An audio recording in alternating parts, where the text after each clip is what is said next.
havia o grupo canônico, aqui no Rio de Janeiro deve ter havido luta também, porque eu sei que vocês têm um grupo muito bom de estudos culturais na UERJ. É na UERJ. Onde é que está aquela menina, meu Deus? Eu não vou me lembrar o nome dela agora. Mas vocês têm gente muito interessante. Não, hoje alguém falou nela, mas não me lembro do nome. Ela é Luísa Buarque, de Holanda. Pronto, a Luísa, para mim, é um grande nome dos estudos da UFRJ, né? Mas ela foi de outro lugar também, né? Bom, não sei. Mas uma delas é outra Beatriz, a outra é Beatriz, que eu também não lembro do sobrenome. Elas duas foram figuras que eu me fascinei com elas desde o início por isso, porque elas traziam para a literatura uma outra dimensão, não uma dimensão canônica. Não é o grande cânone, a Academia Brasileira de Letras, que vale. Outros cânones, a gente precisa criar outros cânones também, a gente valorizar outros cânones para que ampliar o nosso olhar, ampliar o mundo, né, da cultura. E trazer a cultura popular também, né? Dos estudos culturais surge a cultura visual, ou estudos visuais, como algumas pessoas precisam. Eu prefiro chamar estudos visuais para não entrar em atrito com uma certa cultura visual vinculada às artes visuais, aliás, nas artes visuais não, vinculada à arte e educação, que é muito estreita. Que é um pequeno grupo, eles só leem, eles se leem entre si, eles se comemoram entre si, etc. E eu acho que exatamente a cultura visual veio para implodir com esses territórios, né? Esse território canônico, esse território erudito, esse território hegemônico, implodir com tudo isso. Eu acho que é exatamente o contrário, né? Então, eu prefiro chamar estudos visuais, é uma das disciplinas que eu dou na universidade que eu estou trabalhando agora, né? Que é a Anhembi Morumbi, e tenho tido experiências notáveis que eu dou design. Então, você trabalhar com estudos visuais com pessoas que trabalham, que tiveram cursos de graduação de design, é muito interessante, porque o design também é canônico. O design moderno é canônico, né? Então, você implode um pouco com certas verdades, né, consideradas verdades absolutas.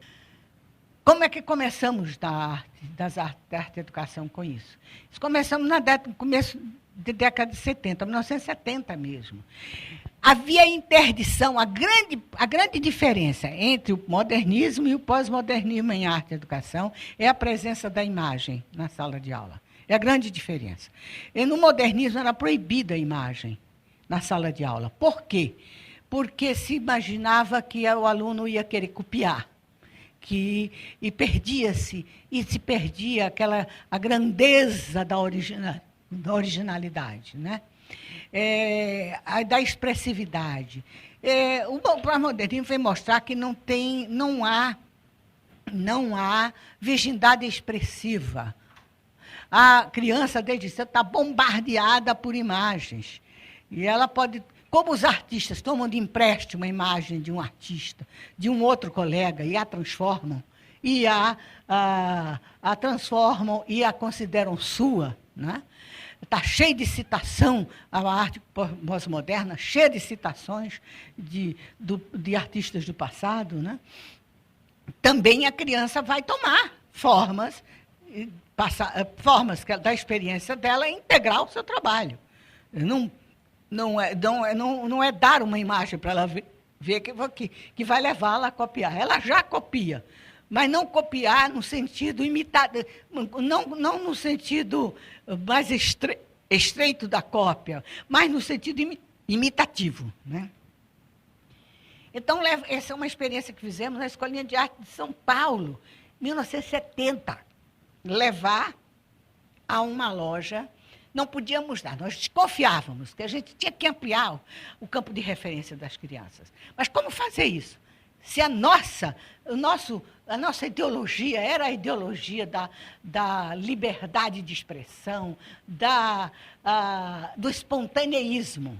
Hoje eu sou convencida de que não há nada espontâneo em cultura. Liberdade de expressão, sim. a liberdade e a coerção. Mas espontaneidade não há em cultura. Você sempre toma de empréstimo. Você sempre compara. Né? E a proposta era cada 2 alunos ficar de frente a levamos para uma loja de objetos de bom design, que ficava em frente à escola. A escola era num bairro assim do Jardins, um bairro muito rico dos Jardins. Então, essa loja era fantástica, de objetos de casa, né, de design. Cada 2 ficarem dentro de um objeto e desenharem um objeto de maneira... A gente tinha tanto medo da cópia que a gente já propunha uma diversificação. Que cada uma desenhasse da maneira... ou modificando o objeto, ou para expressando algo, tentando demonstrar uma característica do objeto, ou tentando adaptá-lo à sua própria casa, digamos. Então, este aí não conseguiu sair realmente da imitação. Ele tentou a imitação. O abajur era isso mesmo, vermelho, branco lá em cima, aquela haste verde era escura. Né? A outra, o mesmo abajur, ela adaptou o quarto dela. Aí um lustre. Este desenhou o lustre querendo expressar uma característica do lustre, que era para ele a decoratividade. Era um lustre, estava na moda acrílico naquela época.